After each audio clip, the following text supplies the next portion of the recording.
Hello, everyone. This is Chala Dinkoy, CEO and founder of The Repositioning Expert.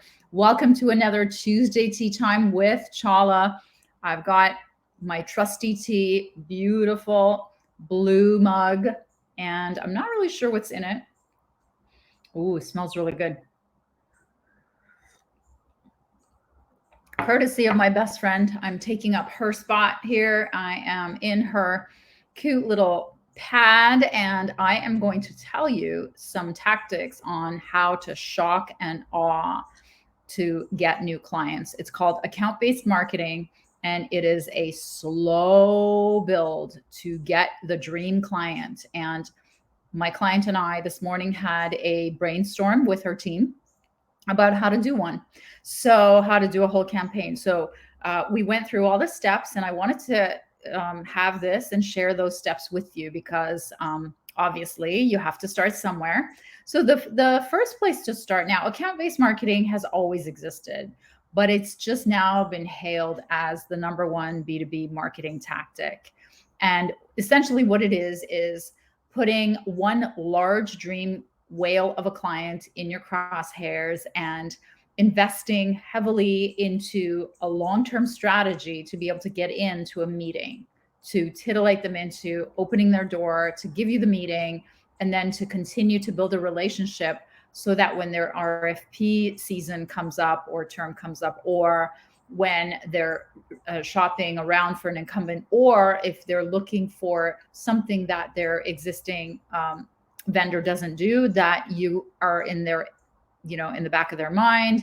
You've imprinted yourself on their brain, and they have you in the back pocket, whether the kitchen's on fire or not.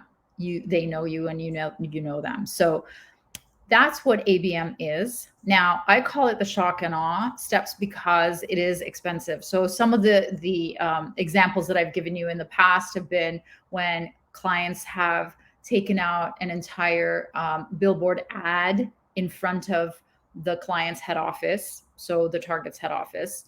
Another is a bus shelter ads. Another could be a viewfinder.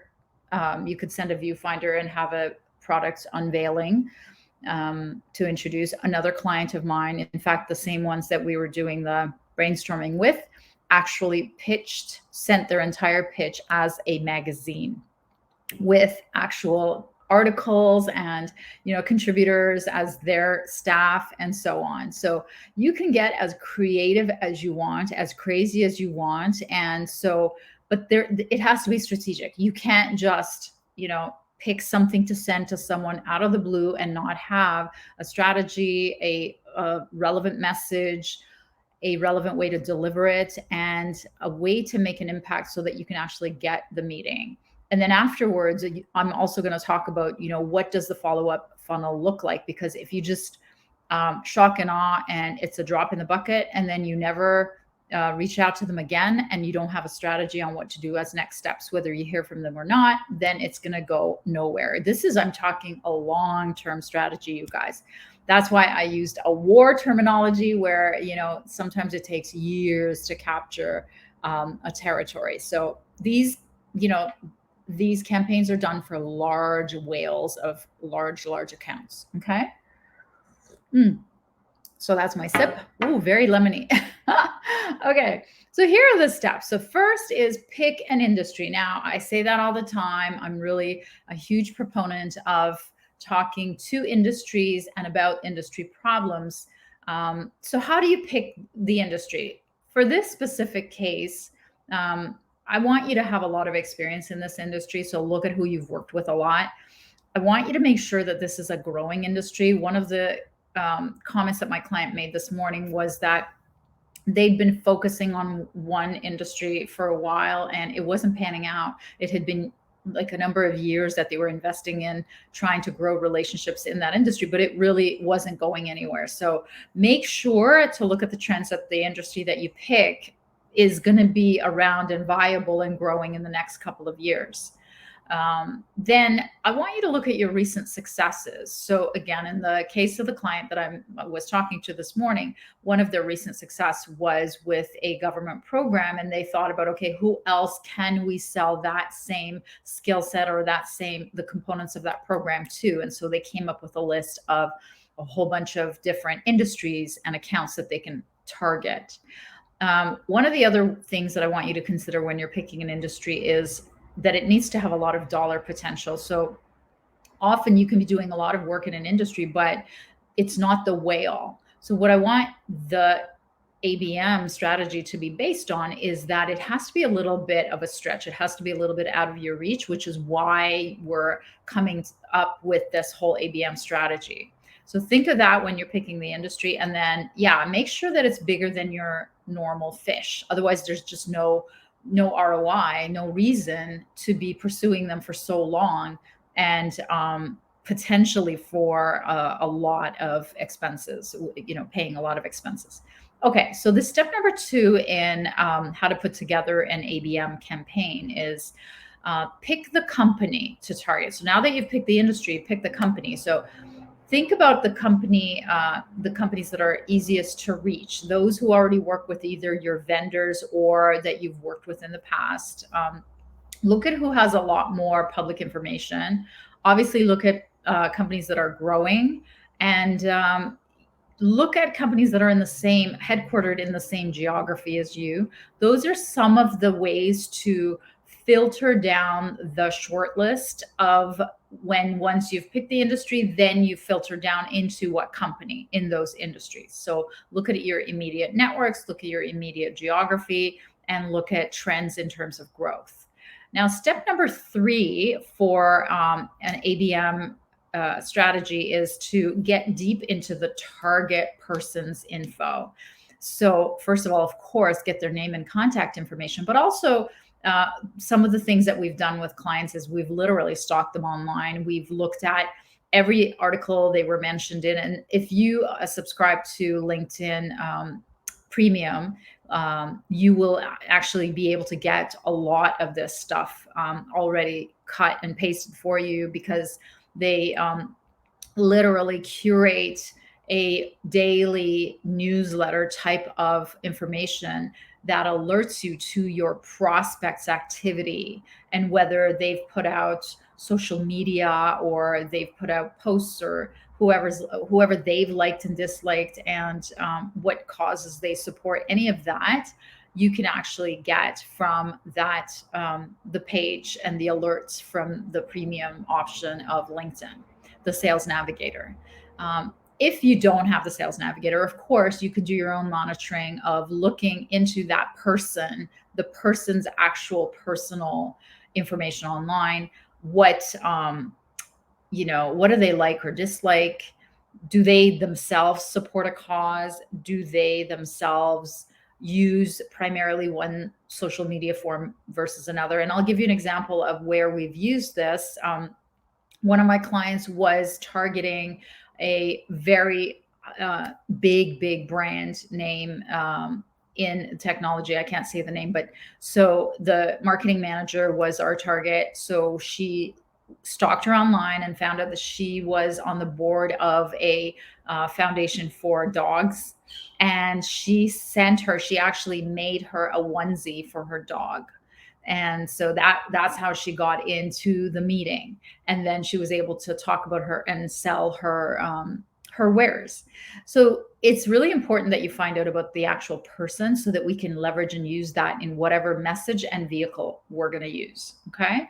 One of the other examples is, for example, one media company found out that their target was a telecom company, and their CEO was a huge fan of comics. And, like he'd be dressed up at every Comic-Con, and he would post about it in his own, social networks. And these were all public.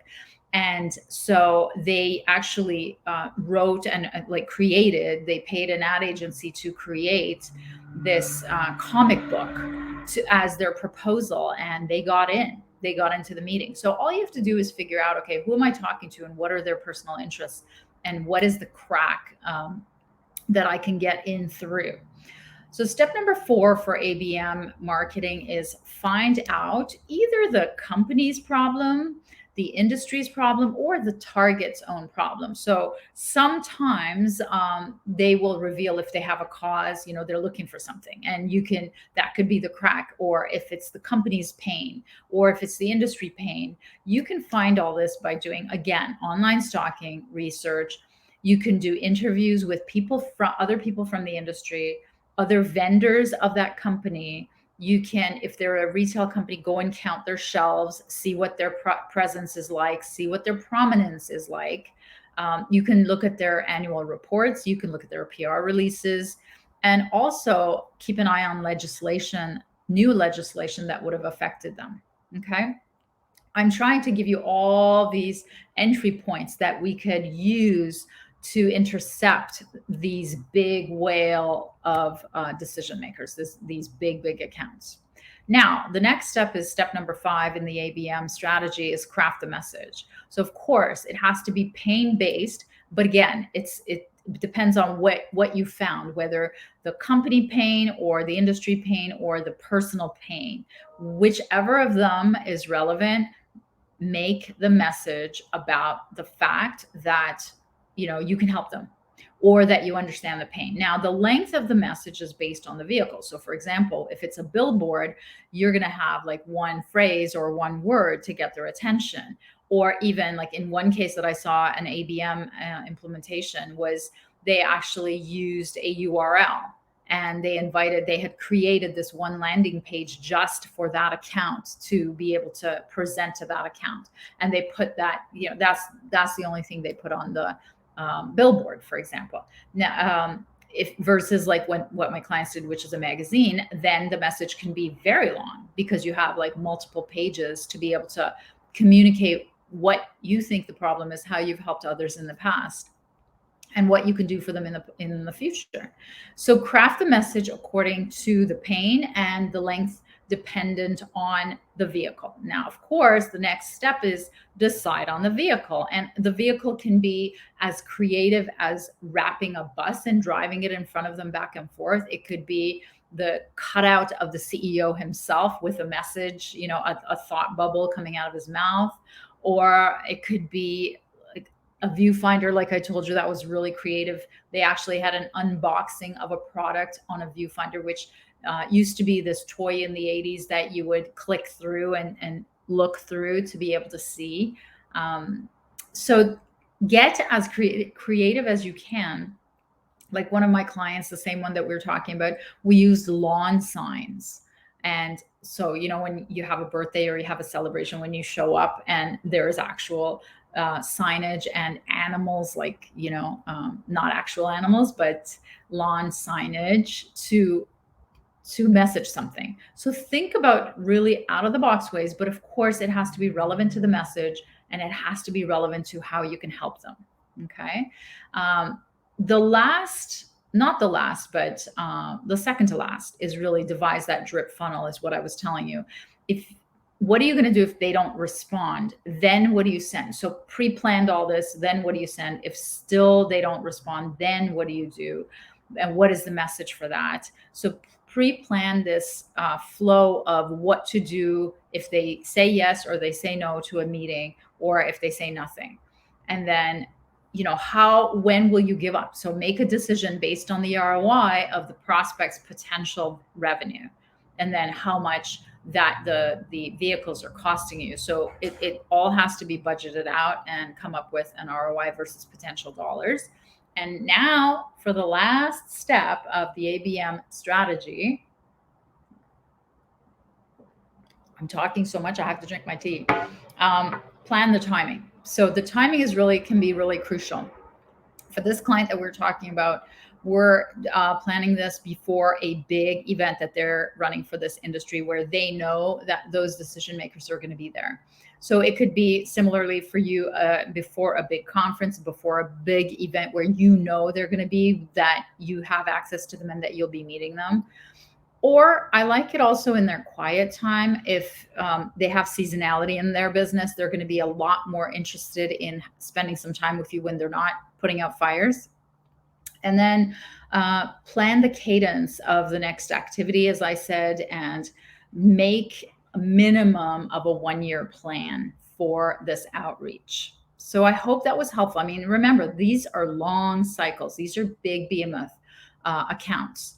And all types of RFP research suggests that if you get in midway through the cycle of a contract and find out what their current vendor is not delivering, what they're not happy with, and you can build in everything against what they're not, delivering in your actual RFP, the next cycle around, you're way more likely to get the RFP. But how do you, even before get the RFP, get to know them is through tactics like this to get in the door and to do a capability presentation where you solidify what their vision is, what their obstacles are to their vision, and how you can help, and what the cost is to those obstacles, including the current vendor who's not performing potentially, and then how you can help. So those are the 8 steps to ABM planning.